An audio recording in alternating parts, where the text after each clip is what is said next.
But one of the biggest problems I think we've heard from Sandy survivors is a FEMA flood insurance claims process that seems to be stacked against them. And private insurance companies, that are so-called write-your-own policy providers, who have been allowed to stick it to homeowners, still struggling to recover. Though their circumstances after Sandy varied, their stories follow a common thread. They did the responsible thing. They faithfully paid for their flood insurance for 10, 20, sometimes even 30 years. They never had a claim until Sandy devastated their home, only to find out it wasn't enough. They assumed, since they had insurance, that they would be made whole and have the resources necessary to rebuild. They survived the wind and the rain and the storm surge, only to fall victim to a flood insurance claim process that threatened to take what the storm had not. I first raised these issues during a banking subcommittee hearing that I chaired back in July, along with Senator Booker and our colleagues who attended from New York, Senator Schumer and Senator Gillibrand.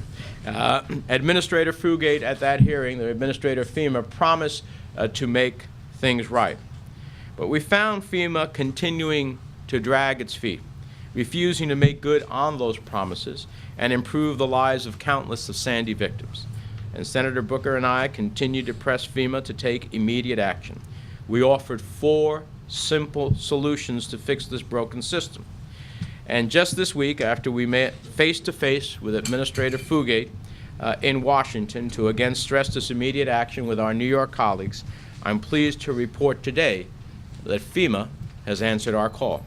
Help is finally on the way for Sandy flood victims who have been mired for more than 2 years in an endless insurance claims process that I would argue has been rigged against them.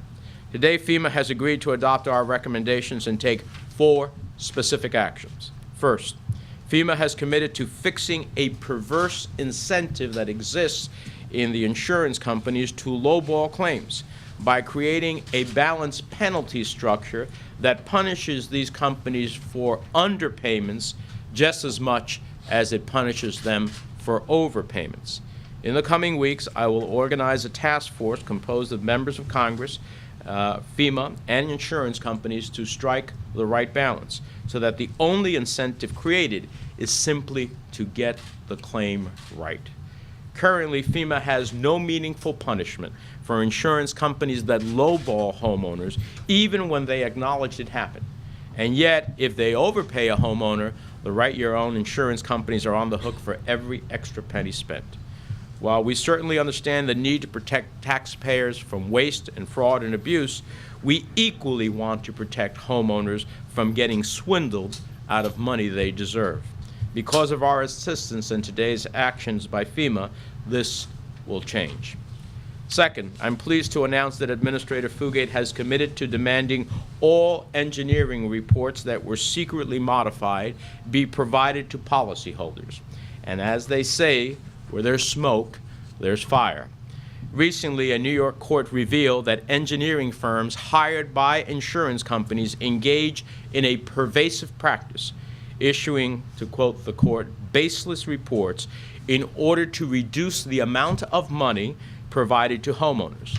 Specifically, engineering reports which determine the amount of damage and how it was caused were deliberately manipulated and surreptitiously altered to lower the amount of money owed to disaster victims.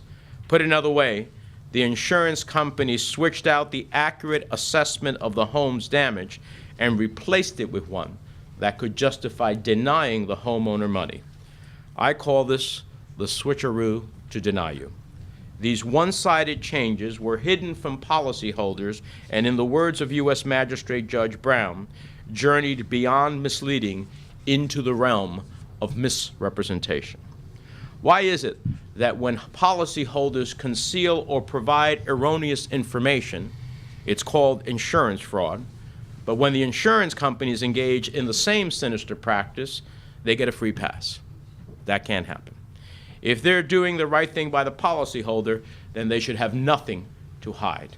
Today's action by Administrator Fugate will extend Judge Brown's New York order for the insurance companies to release the documents to flood victims here in New Jersey.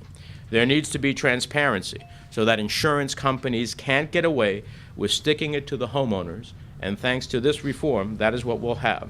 It's time homeowners had a fair shot at a fair claim. Third, Administrator Fugate has agreed to our call to reopen 270 appeals that FEMA dismissed solely for not meeting one of its deadlines. It's unreasonable to hold families struggling in the aftermath of the disaster just to put a roof over their head to an arbitrary deadline, demanding them to provide all the documentation needed for an appeal within a limited time frame, while FEMA was failing to meet its own deadlines nearly half of the time.